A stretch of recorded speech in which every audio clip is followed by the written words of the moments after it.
وَأَتِمُّ الْحَجَّ وَالْعُمْرَةَ لِلَّهِ کہ حج اور عمرے کو اللہ کے لیے مکمل کرو۔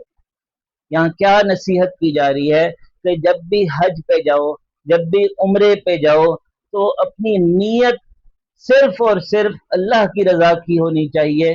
کسی اور کو دکھلانا مقصود نہیں ہونا چاہیے۔ آج کل جب ہم حج پہ جاتے ہیں، عمرے پہ جاتے ہیں، تو اپنی سیلفیاں بناتے رہتے ہیں، اپنی ویڈیوز بناتے رہتے ہیں، یہاں تک کہ حرم شریف کے طواف میں بھی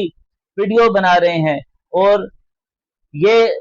استحضار نہیں ہے کہ میں کس مقام پر کھڑا ہوا ہوں، میں کس دربار میں کھڑا ہوا ہوں، میں کس ذات عالی کے گھر میں آیا ہوا ہوں، اور میں یہ کیا حرکتیں کر رہا ہوں، میری توجہ کہاں ہے۔ حضور اکرم صلی اللہ علیہ وسلم کے دربار میں حاضر ہوتے ہیں، اس وقت بھی اپنی سیلفیاں بنا رہے ہیں، معلوم ہی نہیں کہ میں کتنے بڑے دربار میں آیا ہوں، صرف اور صرف لوگوں کو دکھانا مقصود ہوتا ہے۔ تو اللہ تعالیٰ فرما رہے ہیں کہ جب بھی حج کرو یا عمرہ کرو تو صرف اور صرف اللہ کی رضا کی نیت کرو۔